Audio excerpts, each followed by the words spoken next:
I would assume just because of the fight, it was a different kind of week, and he couldn't hold the transfiguration. We have 2 full-fledged wizards and 3 third years, and all of them were like, yeah.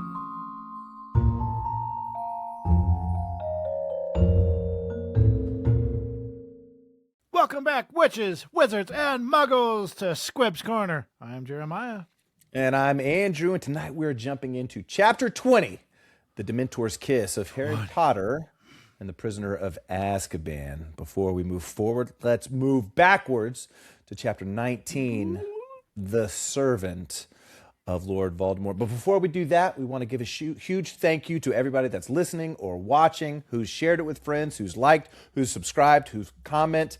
We've seen some pretty fun and exciting growth in the channel over the last couple months, which is really great. So if you know somebody that loves Harry Potter as much as you love it, as much as we love it, share it with them. The more, the merrier. And again, thank you so much for being a part of this podcast journey with us. Yeah, we got a comment recently. I'm going to pull it up right now. They were talking about some other chapter we did. I'm going to pull it up right now. It says, I can't find it now, but it said something like, Well, just find it. We can edit it out. he time-stamped it. It was like 47 minutes in. He said, great story. Don't quit the podcast anytime soon. Keep going. I really love you guys' podcast. I was like, Hey, there we go. I love it. but I can't find the comment. It didn't pop up. So no worries. We'll find it. We'll find it. We'll share it. But that's awesome. We appreciate all the comments. It's fun to interact with you guys. Okay, so the servant of Lord Voldemort. All along, we thought it was going to be Sirius Black, but nay. It's our guy, Peter Pettigrew, who has been masquerading in Animagus form for the last 12 plus years as Scabbers. Peter Pettigrew was the traitor. He's the one that gave Lord Voldemort the information to be able to find I found Lily and James. Share it. He said 43:26. Funny story. I sure hope you guys don't stop. These videos have become a comfort watch for me. Since I stumbled across your podcast a couple weeks ago, I feel like I never see anyone comment, so I just wanted to say thanks. It's genuinely a lot of fun to listen to, and I look forward to every upload. So shout out to Student Filmed. We hear you, we see you, we appreciate it. Episode? Hold on. Which episode did he comment on? I was gonna say I gotta go back and see what story he's talking about. Yeah, cat, rat, dog. All right, cat. I gotta write that down. Dog. We love it. I'm gonna start shouting out people that comment. So, what was the timestamp? What was the timestamp? 43:26. All right, I'm gonna go back and listen to whatever story that is. Yeah. But yeah, that's fun. We appreciate it. We love that. Awesome. So the servant of Lord Voldemort, not Sirius Black. It is Peter Pettigrew, and they've got him. They are gonna head back up to the castle. They're going to turn Pettigrew in, which is going to basically exonerate Sirius Black. They wanted to kill him, which would have put a stop to all of this. Yeah. Lupin, I'm a little shocked that he was going to go along with it, because even he should have known, like, if we kill him now, they're like, well, we already knew that Sirius killed him, so you just showed us a dead body. Like, we caught up in know. a moment, but you did bring up the Legilimens, But then again, Fudge would be like, but nope. Where's Peter? I don't see. No, nope. Well, and we learn later in the books that a wizard can alter or scrub his own memories. Yeah. Right. So we know that there's a way around that. So, but coming in with Peter Pettigrew, Sirius and Lupin were going to kill him, and Harry says, no, I don't think my father would want his best friends to become killers just because of this, so don't do it.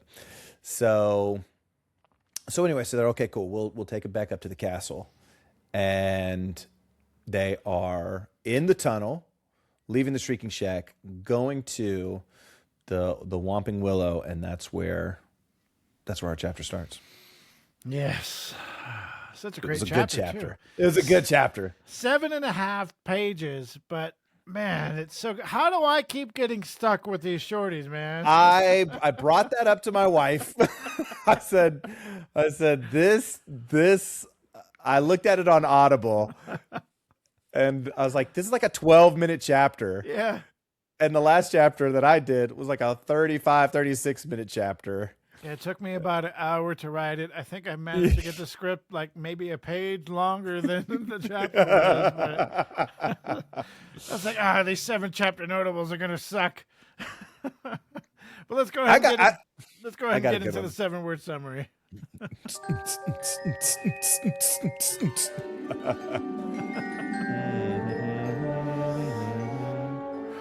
I had a hard time with the 7-word summary as well. So I wind up going with what a chaotic, exciting, and dramatic chapter. I went with poor prior planning on the professor's part. Yeah. Yeah. I think I might know what you're talking about, and I do get into it down the street. And there are a couple things where you're like, yeah, make sure you point it out because we definitely got to fill in some time for this chapter. All right, 7-chapter notables. I want to say one chapter notable per page. I don't know. As I finished, I just kind of went through and I picked them out pretty easily. Now, whether or not they sound any good, that might be. I'll leave that up to you. Full faith and trust in you. Full faith and trust. So number 1, Snape getting the treatment he deserves, which, yeah, okay. Okay. 2, Harry's new living situation. 3, someone is losing full composure. 4, goodbye, Peter Pettigrew. 5, Dementors in numbers gain a feast of 3. 6, just too weak and outnumbered. 7, what and who was that? I might have to correct you on one of those. Ooh. But I'm not going to do it just yet. I'm going to reference the chapter. I believe number 5, Dementors and numbers gain a feast of 3. Are you referencing Siri, Harry, and Hermione? Yeah. I don't think it ever says that they try to. It doesn't, but I had to add my own drama to this chapter too, because I had time to make up for. Okay. Add time. So, Okay. Yeah. Okay. It fits though. Okay. It fits because if you watch Sure. movies, it's just it's just Sirius and Harry. There is no Hermione. Oh, really? Yeah. Jeez. So going over and reading this again, I'm like, oh, that's right. So I thought it was a good thing to point out. I'm sure when I watched the movie, I looked at somebody to my left or right. Oh, well, in the book, Hermione's in this scene. Probably. Oh, in the book, Snape doesn't protect them from the werewolf. Yeah. All right. So first paragraph, Harry had never been a part of a stranger group. Crookshanks led the way down the stairs. Lupin, Pettigrew, and Ron went next, looking like entrants in a 6-legged race. Next came for Professor Snape, drifting creepily along. Chapter notable number 1, his toes hitting each stair as they descended. Held up by his own wand, which is being pointed at him by Sirius. Harry and Hermione brought up the rear. Now, I needed to point out, everything we've gone through in these last couple chapters, I didn't think the opening chapter to this really hit, but it still paints an exact picture of what's going on. Like, you see everything that's happening. But as far as the opening, I was like, man, seems like it's lacking to me, at least. Well, I think so 2 things about this. I think we've talked about this before. I hate that she titles the chapters. Yeah. Because in the last chapter, we just had conflict resolution. Harry believes Sirius. They believe that Pettigrew is the bad guy. They've caught him. He's confessed. Yeah. Right? So it's like, okay, cool. So then on the next chapter to be like, the Dementor's kiss. You're like, whoa. Like, what do you mean? We just had this conflict resolution. So I like that we went up.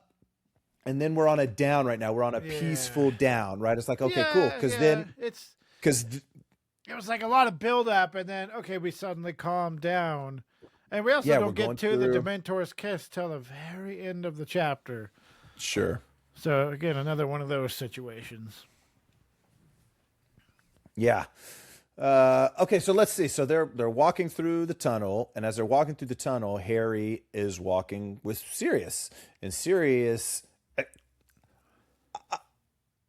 I might do the same thing. He just does not care about Snape's well-being at this point. Yeah, exactly. Snape, because at this point it's like, okay, maybe Sirius does have the schoolboy grudge, but Snape was about to turn him over to the Dementor's kiss. Yeah, like I said, very, very out of character for Snape to just he's so wrong, wrong. He was so just emotionally charged in this, which you don't necessarily see in the rest of the book. So I like to believe that he and Dumbledore had a heart-to-heart, and Snape learned. I guess you can look at it as finally, I knew it all along.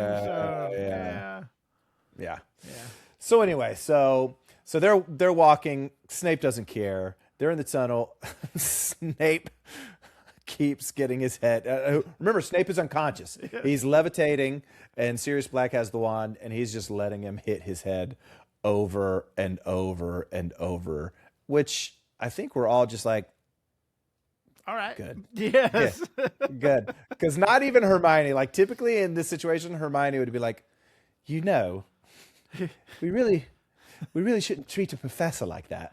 You can hear Mr. Black. Yeah, but even she's just like, you play stupid games, win stupid prizes, Snape. That's what this is. So it's kind of a funny little thing that happens. And then there's something right here. J.K. Rowling, she paints a really good picture right here. So the tunnel goes in and out of the Shrieking Shack, and it's not very wide. So I only bring this up because Lupin, what they decided the last chapter, they're going to go through this tunnel. Lupin is handcuffed to Peter, and Ron is handcuffed to Peter. So they're kind of all side by side, and they have to walk sideways through the whole tunnel. Oh, terrible! How terrible, man! In single file. Imagine walking sideways like that with a broken leg. Yeah. Oh. Well, and here's one of my poor prior planning on the professor's part. This man can turn into a rat. He's also a wizard. That comes up later. Yeah. And so you were like, let's just handcuff him. No other magical, let's wrap him in 100 yards of duct tape and we'll levitate him. Or like Snape just did. Coil or ropes appeared out of his wand. Yeah. Make him do your magic, transform him back into a rat, conjure up a jar, conjure up a cage, do some magic that. Yeah. We have 2 full-fledged wizards and 3 third years, and all of them were like, yeah, handcuffs should do it. Well, okay, so it comes up later, but we did talk about the last chapter. You do not need a wand to transform into your animagus. Except later in the chapter, he grabs Lupin's wand and then transforms. So I'm like, what's going on here? Well, and we'll get into that as well, because Lupin obviously is gone, but when Lupin leaves, he's still right next to Ron, who Ron has a wand. Yeah. So I think diving for the wand, the first thing that he does is immediately immobilizes Ron. Yeah, because Ron did fall over, yeah. Because Ron falls over and he's in a heap. So I think he grabbed the wand. Well, number one, if he's trying to escape, you would rather escape with a wand than without a wand. True. But I think he neutralized Ron so that when he did transform, Ron wouldn't just jump on him anyway. But we'll talk about that a little more. Yeah. So anyway,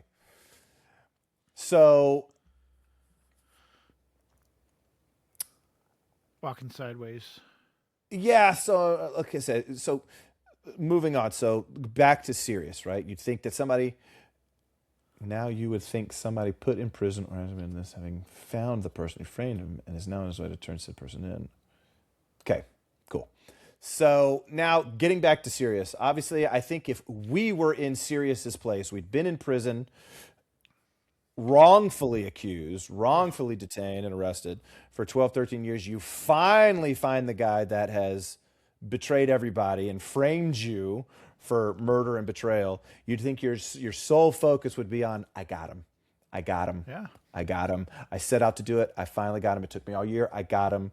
We're going to do this. But Sirius's first thought, which is kind of a cool, we start to see a character arc, right? We kind of start seeing a transformation for Sirius. Chapter notable number 2, Sirius tells Harry, like, hey, I don't know if anybody told you, but I'm actually your godfather. And Harry's like, yeah, I know that. And he goes, well, your parents, they did want me to be your guardian. So if you, and I love how he's kind of shy, like he's kind of nervous to come out with it. He's like, if you didn't want to live with your aunt and uncle. Well, it's so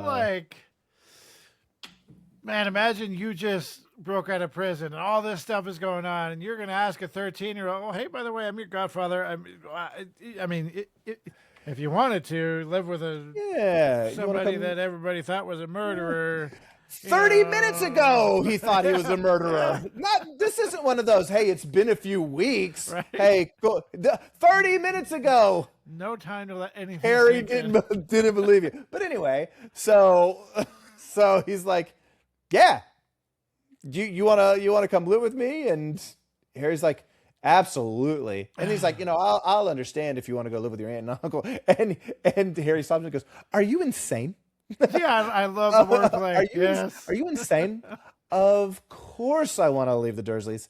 When can I move in? Yeah, it's a cool little scene. It's definitely a twist. This shows you Harry's thought process. I mean, you got to think from what the whole world, Harry Potter himself, knew about Sirius Black to where we are right now. Harry, he doesn't even hesitate at the thought of moving in with a complete stranger, and a stranger who, like we said, was just in Azkaban for 12 years for supposedly murdering 13 people, 12 muggles, and we thought one wizard, Peter Pettigrew, who was supposedly the reason for his parents' death. And now 30 minutes ago, he just figured all this new stuff out. Oh yeah, I'll live with you.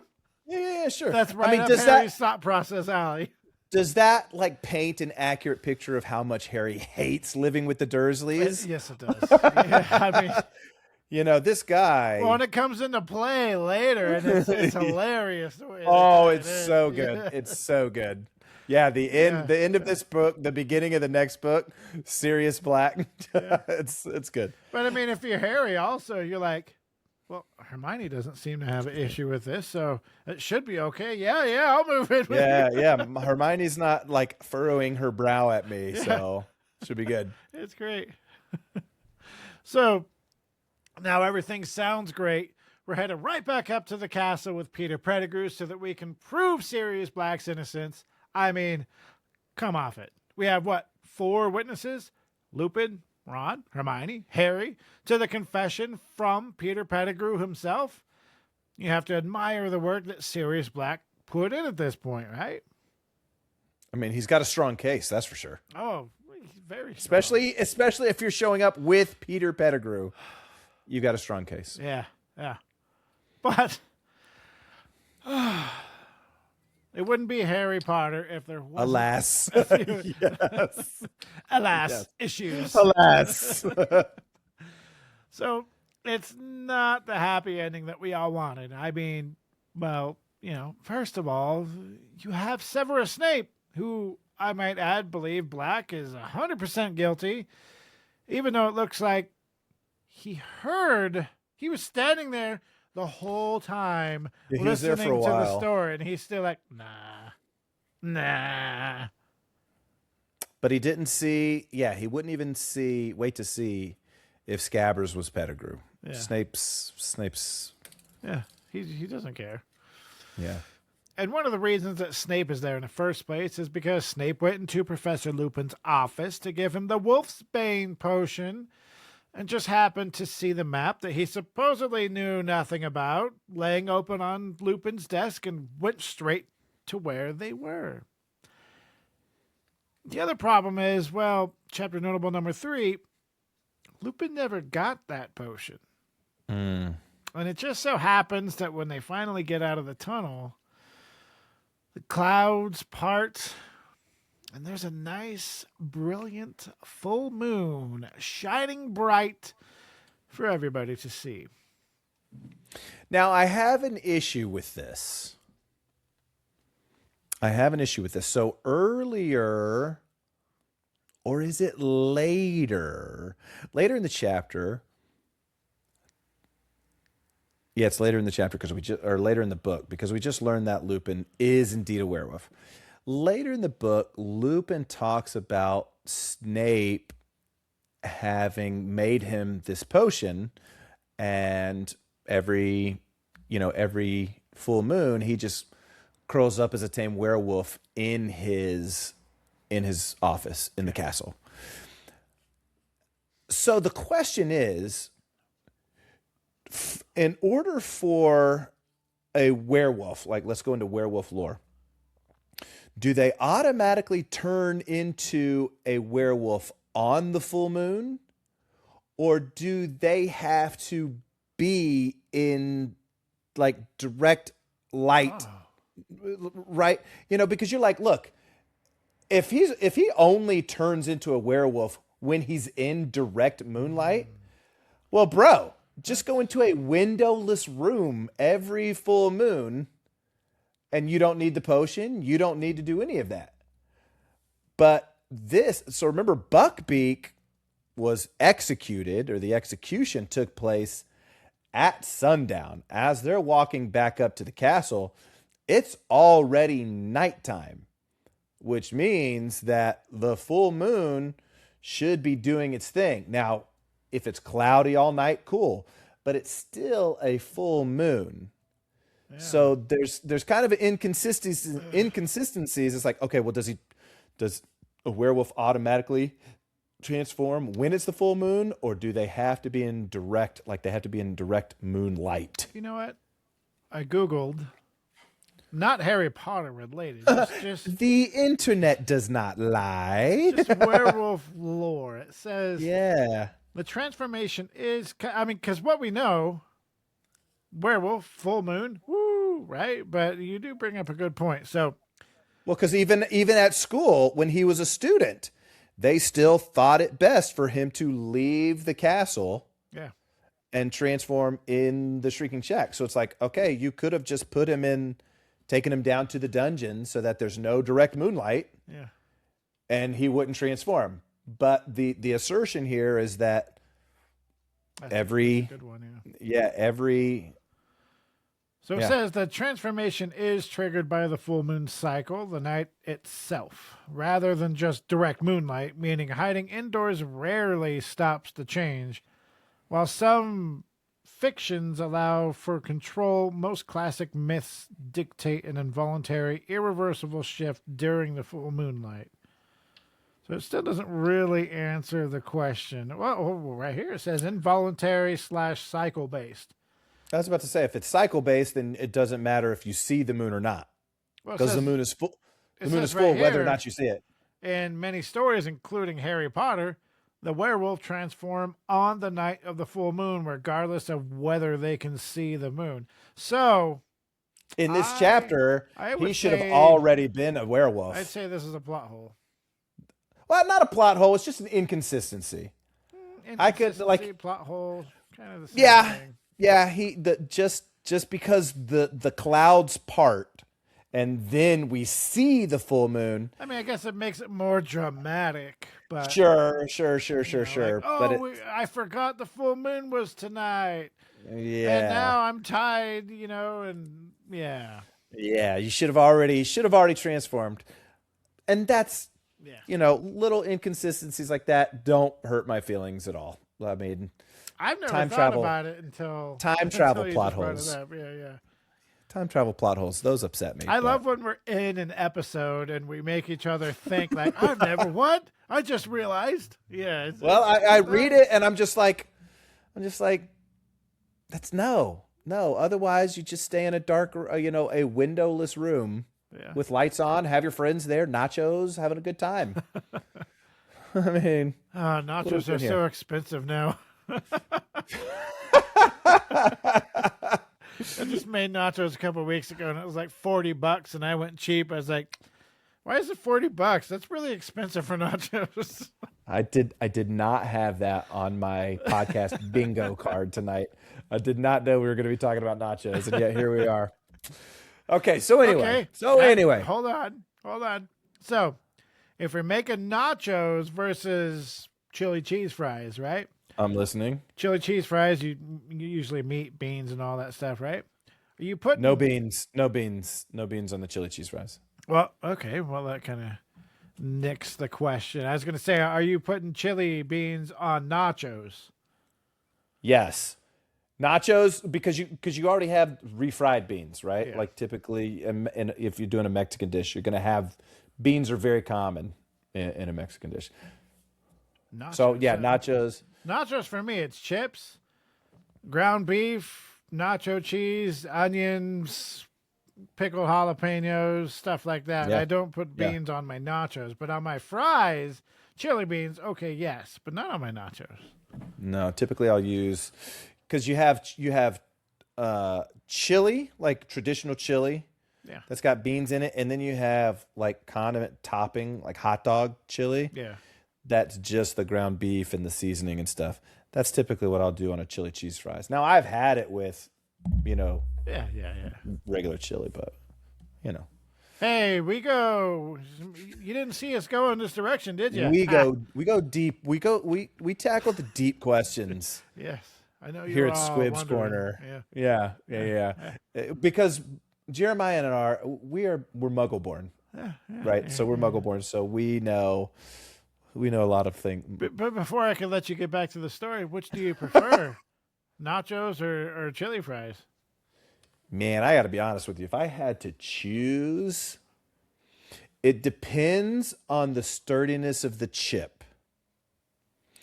If it's a chip that breaks easily, you've wasted my time. Or they start getting soggy. You can't do anything. So chili cheese fries, I don't mind doing chili cheese fries with a fork if it gets like too crazy. Well, I got a beard, so either way, I'm using a fork. So yeah. But I would, I think I'd have to give the edge to chili cheese fries.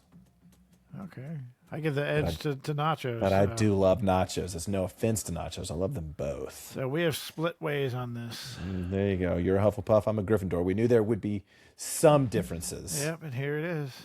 There it is. This is how the divide starts. You'll not see another happy episode of Squibs Corner. Okay. We're gonna act happy the rest of this. Back to our regularly scheduled program. This episode brought to you by nachos and chili cheese fries. Wiener Schnitzel. Oh, calm down. Wiener Schnitzel. Whew. Okay, so Lupin steps out. The clouds part. And there's a full moon. So the whole time that Lupin and Ron are tied or shackled to Pettigrew, Lupin is telling Pettigrew, okay, one wrong move and I will do it. Like, I will hurt you. Don't do anything stupid. And Harry's like, yes. Yeah. He even has Harry. Yeah. Harry's like, good. Yeah, everybody is of an accord. Sure. So, but now he stepped into the full moon. He begins to transform into a werewolf. And now who's solely in charge of making sure that Peter Pettigrew doesn't transform? Yeah, that's right. 13-year-old Ronald Bilious Weasley, who thought he was around for 12 years. And that's right, has a broken leg. So, yeah, Sirius is still there. But at this point, Peter Pettigrew is the last thing on his mind. Once I want to say it's Hermione, screams, watch out, look, Sirius sees that Lupin is transforming, and he tells everybody else to run. Yeah. So Snape is still unconscious, and then you've got Harry, Ron, and Hermione, and obviously Peter Pettigrew. So he's telling the kids to run. he can handle Lupin as a werewolf. So there's a lot going on right now in the book. And another possible little inconsistency that maybe isn't an inconsistency. Earlier on, when Lupin is saying, they're talking about the reason that they became animagi was so that they could hang out with Lupin as a werewolf, because werewolves don't feel the same about any other creature but humans, right? They hunt humans. So with them there, they said that they would walk around the grounds, like they would chill and they would travel. So the fact that Lupin transforms and then Sirius transforms, and then they go and they fight. Lupin would have no animosity towards, or a werewolf would have no animosity towards a big, shaggy black dog. They don't care about him. Yeah, right? They don't care about him. They even mentioned Wolfsbane was not around when they were younger. So Yeah, they that's still got right. along. Yeah, so maybe it was previously they discuss the full moon, and he would take the potion anyway. So I get that. I get that Lupin transforms and he's super close to the kids, but he tells them to run. Sirius, I feel like, could have transformed and communicated, with the werewolf and got them to go do other stuff. And yet maybe not, because this was kind of the kids were super close at that point. And we don't know if any of the previous escapades, when they were going around the grounds, kids would have been asleep. Nobody would have been out. Anyway, so I thought that was a little like, well, why are Sirius and Lupin really fighting? And maybe they were fighting back then. It doesn't say they weren't. Like they were young. They could have been fighting, thinking it was fun. Maybe it doesn't paint the picture like that. Yeah, it doesn't paint the picture. Yeah, but it doesn't make but it does say that James and Sirius transformed into bigger animals. Yeah. In case they needed to kind of control Lupin. But anyway, Lupin transforms. Sirius tells the kids to run. Peter Pettigrew at that point, obviously when Lupin transforms, he drops his wand. Pettigrew dives on the wand and immediately, bang, from his wand, and then Ron crumples. We assume that it's a stupefy type spell because Ron survives, spoiler alert.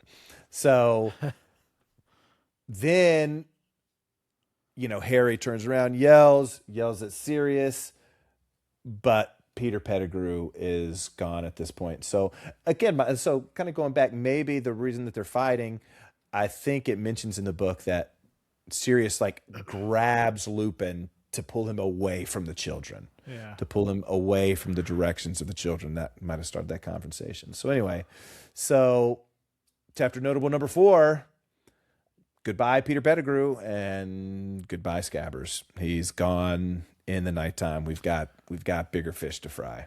I need to hear you yell Expelliarmus as Harry Potter. Harry yells.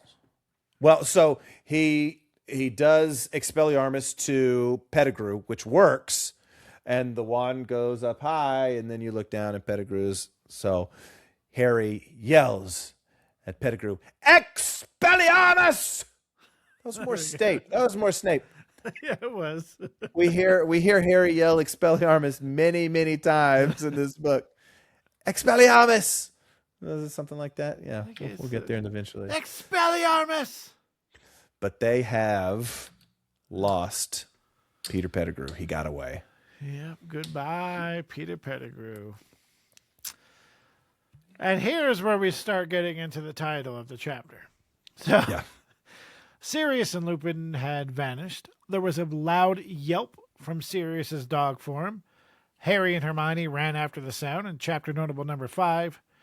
It sounded, or surrounded by at least 100 Dementors, was the weak human form of Sirius Black, defenseless. Another little inconsistency here. And the question is why? So we learned, how did Sirius Black escape Azkaban? Dementors can sense human emotions. They can sense when it's a person there. But when he transformed into a dog, you could tell they were confused. It was a lesser emotion. So they didn't do anything to him because it was just a lesser emotion. So then he escapes Azkaban, escapes the Dementors as a dog. Yeah. So why then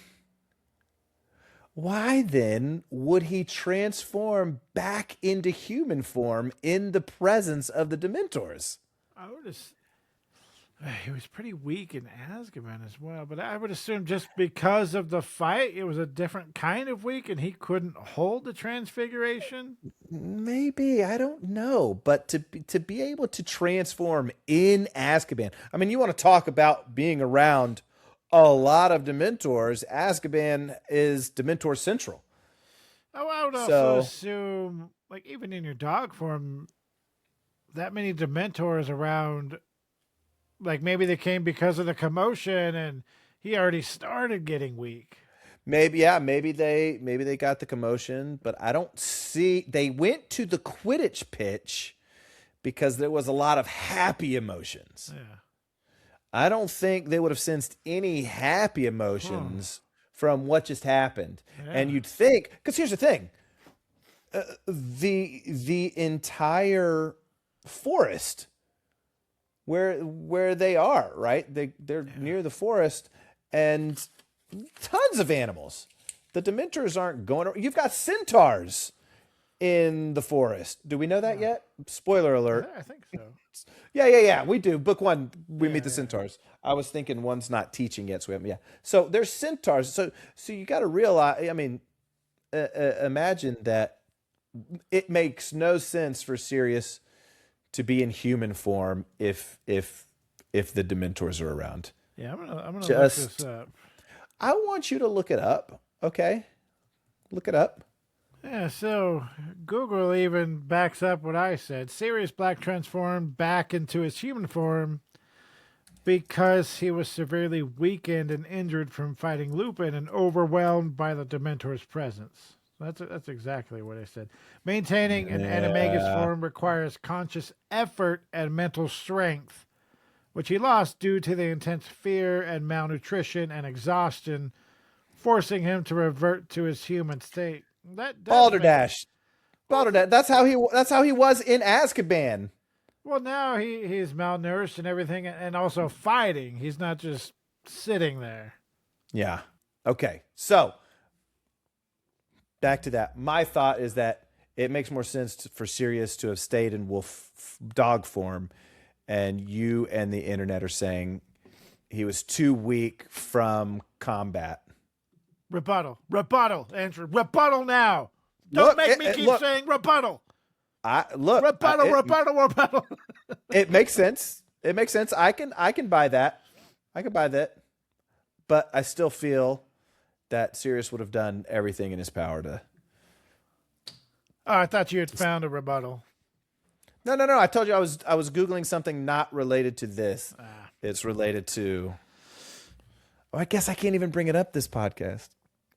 I got to bring it up in a future podcast. So, this whole scene is very, very good, in my opinion. But I just can't quote everything. So again,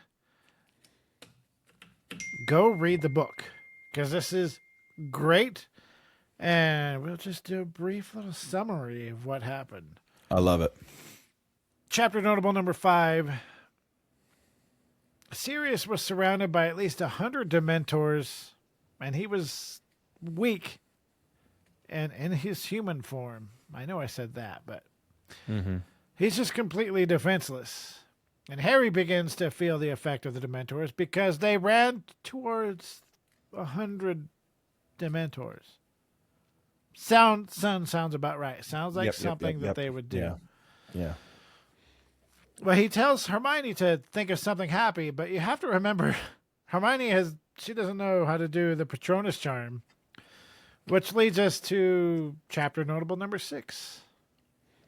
I'm going to live with my godfather. I'm leaving the Dursleys. Expecto Patronum. Fail. He'll be all right.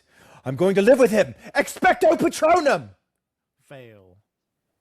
He begged Hermione to try. Expecto. Expecto. Expecto. Fail. He kept trying. Hermione collapsed. Sirius Black had collapsed right when they got down there.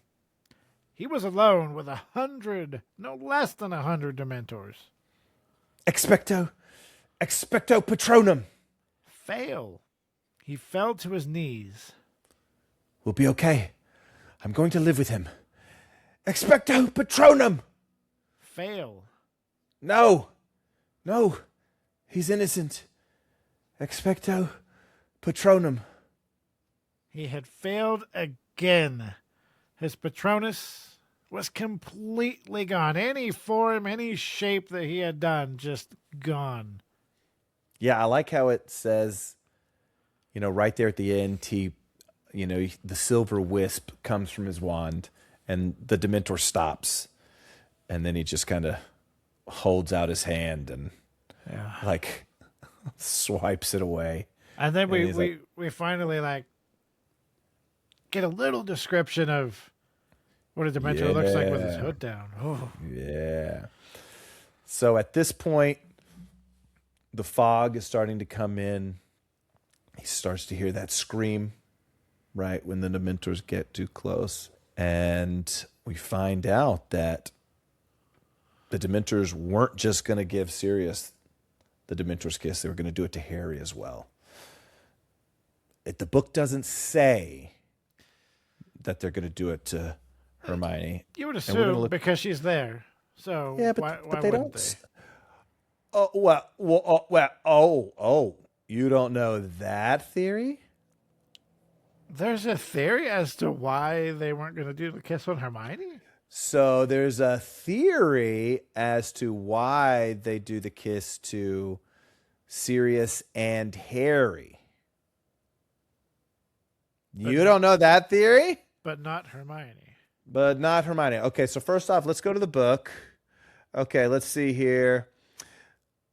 Okay, white fog, cool. Suddenly a sense of forcing face up, screaming. You saw silvery light. Yeah, so it just doesn't say anything about them doing it to Hermione. I know it doesn't say, but it doesn't say it, right? It doesn't say it. So I, for different reasons, are going to assume that they weren't going to do it to Hermione. And here's the theory, right? So so we learned that the Dementors are more than just the guards of Azkaban prison, right? So they are at this point, they are under the Ministry's order. And the Ministry has them out looking for Sirius Black. Yeah. Right? Now, they've also previously been on the lookout for Death Eaters, because there are a lot of Death Eaters. Yeah. And it's almost as if, just like the FBI has the FBI's most wanted, top 10 most wanted, at this point, because they're under the order of the Ministry, who would be number one on the Azkaban, the Dementors' most wanted list? I would say Sirius. Who's even more dangerous than that to the Ministry? Dumbledore? The whole show. No, not at this point. Dumbledore's a friend of the Ministry. Of the whole series, who's the most dangerous wizard? He who must not be named. He who must not be named. Okay. So now they are in the forest and they recognize Sirius Black. We are after Sirius Black. Remember, these are magical creatures. Yeah. Right? We sense Sirius Black. Who do we also sense here in the forest? A Horcrux. Of he who must not be named. So just like earlier in this chapter, Professor Trelawney was like, oh, I see you're born in late December. And Harry's like, no, no, no, no. I was born in July. Well, guess who was born in late December? Tom Riddle. So now you come to this part. So again, it doesn't say anything about going after Hermione. There's nothing about Hermione that interests them. However, with Harry Potter, there is something about Harry Potter that does interest him, and it's not Harry himself. That's a pretty good theory. It's a very cool theory. Now, whether that theory holds any buster and the Dementors were just restless from looking so long and now they've got easy prey, that's another, theory. That's why I assumed they would also do it to Hermione, because they're Right, hungry. and that's and people will say no, they've been in a frenzy. Even Fudge says that they're in a frenzy, like they are, But that theory yes. makes sense. Yes, to Sirius Black, he's on the Dementors most wanted list, but so is Voldemort. And it's not the first time that they've come after Harry either. So right, so on the train they affected him more, and it almost looks like they lingered to the point that Lupin had to use Expecto Patronum. That's a good right, one. so that's a cool, just a cool little theory there. Yeah, I like it. Anyway, take that as you will. Yeah. So the Dementors there, they've got Harry. We assume, Sirius, maybe Hermione, but they're going to do the Dementor's kiss. And here's what the book says. And then through the fog that was drowning him, he thought he saw a silvery light growing brighter and brighter. He felt himself fall forward into the grass, face down, too weak to move, sick and shaking. Harry had opened his eyes. The Dementor must have released him. The blinding light was illuminating the grass around him. The screaming had stopped. The cold was ebbing away. Something was driving the Dementors back. It was circling around him and Black and Hermione. They were leaving. The air was warm again. Of course, Harry wanted to know who had cast such a Patronus to make but at least 100 Dementors leave and the warmth to come back. Before passing, out unconscious, all he could see in the distance was someone standing, patting their very large Patronus, which is chapter notable number 7. Who was that? Who was that? Who was that?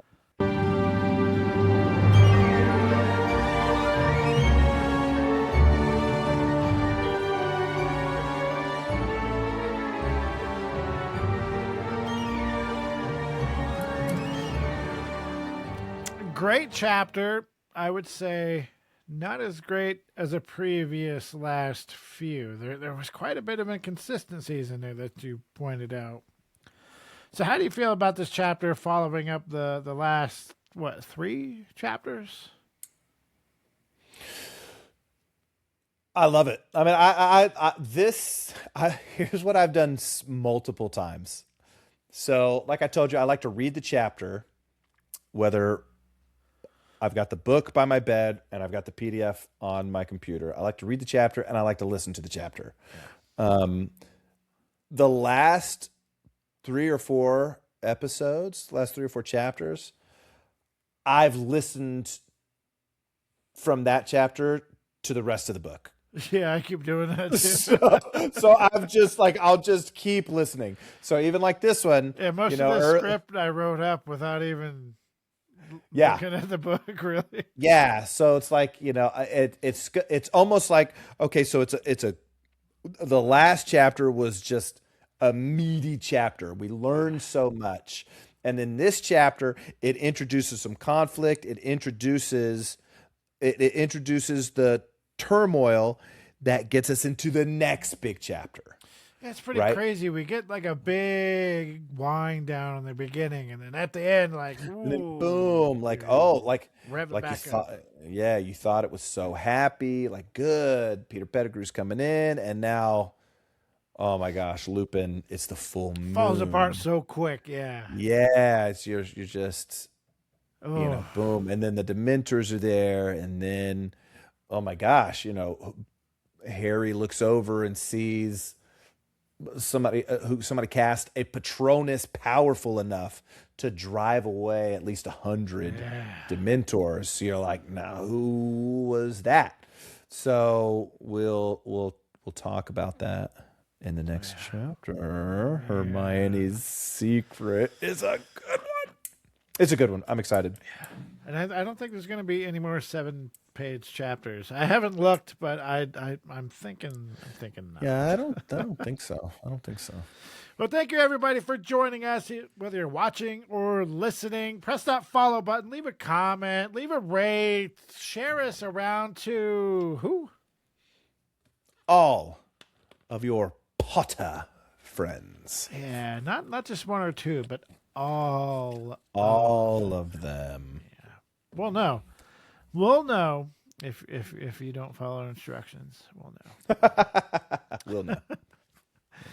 Join us next time when we recap chapter 21, Hermione's Secret, and I let ChatGPT pick me a quote to go out on, and I didn't look and see what it is, so let's see if it came up with anything at all. Well, I guess I have to use it. The disappointment. It does not do to dwell on dreams and forget to live. Squibs Corner is hosted by Jeremiah Lobot and co-host by Andrew Beecham. We would love to hear from you, so drop us a rate and review, to inquire about being a guest and for questions and comments, or to just give us your Harry Potter story. Email us at squibscorner@gmail.com. To watch Harry Potter merch unboxings, follow my YouTube, @KillPotterGuy. Lastly, you can leave us a voice memo and follow us on Instagram @Squibs Corner Podcast.